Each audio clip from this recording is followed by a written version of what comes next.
अब्दुल हफीज जिन्होंने बिना किसी वर्कशॉप किसी कंपनी से काम सीखे आला क्वालिटी के मिनी इलेक्ट्रिकल ट्रैक्टर बना डाले हैं और ये ट्रैक्टर ऐसे हैं कि ये किसी असल ट्रैक्टर की निस्बत से कम नहीं है। उन्होंने ये काम कैसे सीखा, इनको बनाने का कैसे शौक हुआ? ये बस मेरा शौक था। मेरे वालिद साहब ने एक ट्रैक्टर बनाया था। काफ़ी मुश्किल काम है, सुनारों की तरह ये बिल्कुल बारीकी का काम है। उर्दू पॉइंट की वीडियोस देखने के लिए हमारा चैनल सब्सक्राइब कीजिए और बेल के आइकन पर क्लिक कीजिए ताकि आप हमारी तमाम आने वाली वीडियोस से बाखबर रह सकें।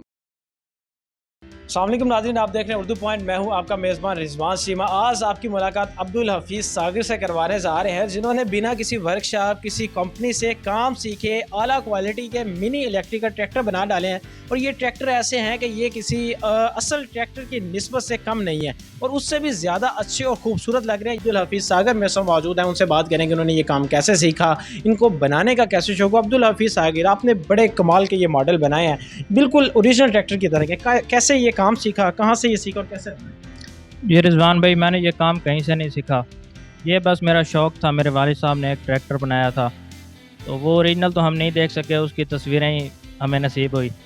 तो वहाँ से बेसिकली मुझे शौक़ पैदा हुआ और जेन्युइन ट्रैक्टर जिस तरह आपके सामने ये मैसी, फिएट, फिर मैसी है, उसके बाद बाइलारस है, एक और HMT का 5911 था, वो तो खैर सेल हो गया है। और इसी तरह मैंने काफ़ी चीज़ें और भी तैयार की हैं जिसमें ये ट्राली पड़ी है, एम्प्लीमेंट्स पड़े हैं।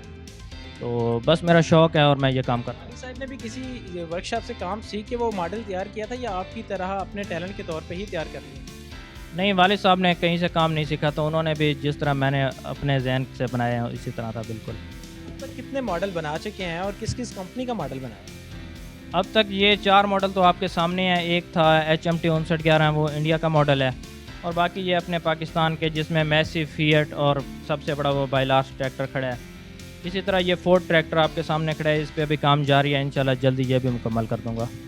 सागिर, हम देख रहे हैं कि आपने ये मॉडल बनाया है, ये बिल्कुल ओरिजिनल ट्रैक्टर से भी ज़्यादा खूबसूरत हमें तो लग रहा है।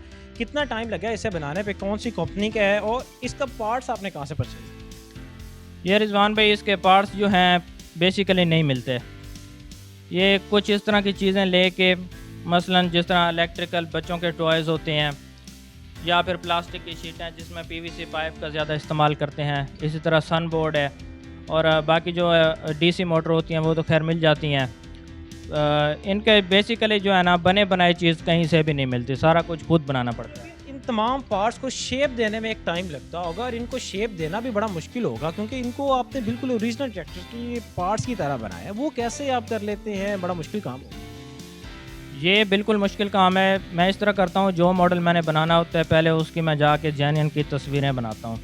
हर एक पार्ट की तस्वीर बना लेता हूँ जिसमें उसके टायर, शो, मॉडी गार्ड, स्टीयरिंग वगैरह हो गया, उसका इंजन, फिर एक एक तस्वीर को सामने रख के और उसी तरह चीज़। अब एक शो बनाना है तो उस पर मुझे 2 दिन लग जाएंगे। अब इस ट्रैक्टर के टायर बनाने हैं तो हो सकता है 3-4 दिन टायरों पे भी लग जाएं, क्योंकि ये काफ़ी मुश्किल काम है और आप देख सकते हैं सुनारों की तरह ये बिल्कुल बारीकी का काम है। इनके टायर जो हैं वो बने बनाए आते हैं या इनको भी आप खुद डिज़ाइन करते हैं? अगर डिज़ाइन करते हैं तो कैसे इतना खूबसूरत डिज़ाइन कर लेते हैं? ये मैं खुद डिज़ाइन करता हूँ, बस मेरा शौक़ है। और जेन्युइन ट्रैक्टर का मैं पहले आपको बता चुका हूँ, उसकी मैं बनाता हूँ तस्वीरें।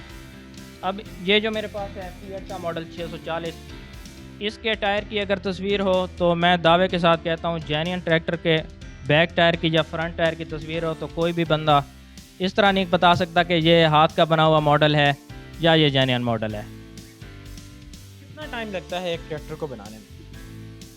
जी, मेरे पास 3 कैटेगरी हैं, जिसमें एक डमी मॉडल है, वो चलते नहीं है, उस पर तकरीबन 15 दिन में वो क्लियर हो जाता है। देखें, हमने कि एक वर्किंग भी करते हैं, इनकी वर्किंग के लिए आपने इनके अंदर कौन सी टेक्नोलॉजी इस्तेमाल की है कि ये बिल्कुल ओरिजिनल ट्रैक्टर की तरह वर्किंग? जी, इसमें टेक्नोलॉजी बस DC करंट है और वो मेरे पास रिमोट होता है, यहाँ तो सामने खैर नहीं है, मैं आपको दिखाऊंगा। तो उससे मैं इसको ऑपरेट करता हूँ। उसके अंदर रेक्टिफायर हो गया, ट्रांजिस्टर वगैरह, इस किस्म के स्पीड कंट्रोलर, इस किस्म की चीज़ें लगा के तो मैं खुद इनको ना ऑपरेट कर लेता हूँ। रिमोट भी खुद बनाए हैं। ट्रैक्टर के अंदर आपने कौन कौन सी चीज़ें ऐसे फिट की हैं जिनके ऊपर आपके एक्सपेंस आए हैं और कितने एक्सपेंस आए हैं एक ट्रैक्टर को बनाने में? ये रिजवान भाई, एक्सपेंस की आप बिल्कुल बात ही ना करें। ये बस कहते हैं ना पंजाबी में, शौक दा कोई मोल नहीं होता। तो एक्सपेंस की बात की जाए तो बंदा ये काम ना ही करे, क्योंकि ये जो आपने ट्रैक्टर उठाया हुआ है बाइलार्स, इस पे मेरा कोई 8-10 हज़ार लग चुका है। इसी तरह ये जो फिएट ट्रैक्टर है कोई 6,000 इस पे लग गया था, और ये जो मैसी ट्रैक्टर खड़ा है 4,000 तकरीबन इस पे लग गया है, और ये जो मेरे पास मैसी ट्रैक्टर दूसरा 385 खड़ा है इस पे कम लगे हैं। इसके अलावा आपने हम देख रहे हैं कि झूले बनाए हैं और ये बोट्स बनाई हैं, वो एक आपने जो है ट्रॉली बनाई है जिसके ऊपर जो है ट्रैक्टर के पीछे डाल के हम सामान लोड करके लेके जा सकते हैं, एक जगह से दूसरी जगह शिफ्ट कर सकते हैं। हमारे बखर का ये डिज़ाइन है, और बखर में इधर चिश्ती चौक पे ये ट्रालियाँ बन रही हैं, वहाँ पे चला गया, वहाँ से मैंने जाके तस्वीरें बना ली हैं। और ये इसकी हुक हो गई, इसकी ये बाटी वगैरह, और ये इसके ऊपर भड्डा ब्रदर्स मैंने लिखा है। ये आपने एक बोट बनाई है, हम देख रहे हैं इसके अंदर आपने जो है वो छोटे बच्चों को भी बिठा दिया है जो झूले ले रहे हैं इसके अंदर। और इस बोट्स को कैसे बनाया है, इसके अंदर कौन कौन सी चीज़ें इस्तेमाल की, वर्क कैसे? ये जो बोट है ये मैंने बनाई थी आज से कोई तकरीबन 10-1 साल पहले। ये बोट सारी की सारी मेटल से बनी है, यानी ये जो घी वाले डब्बे होते हैं, आजकल तो पैकेट आ गए हैं, उस वक्त डब्बे होते थे, तो ये वर्क भी करती है। इसके अंदर लाइटें भी इंस्टॉल हैं। और ये मैं बेसिकली गया था मेले के ऊपर, तो इस तरह की कश्ती के ऊपर मैं बैठा, मैं घर में आया, मुझे सुकून ना हो। मैंने कहा जब तक मैं ये कश्ती बनाऊंगा नहीं तो मुझे सुकून नहीं आना। वो डब्बों वाला झूला खड़ा है उस पर भी बैठा था, वो भी मेले की कहानी है। और ये कोई आज से 8-10 साल पहले की चीज़ें हैं। ये बोट हो गई, वो झूला हो गया, इस तरह वो इलेक्ट्रिकल बोट पड़ी है जो पानी के अंदर चलती है।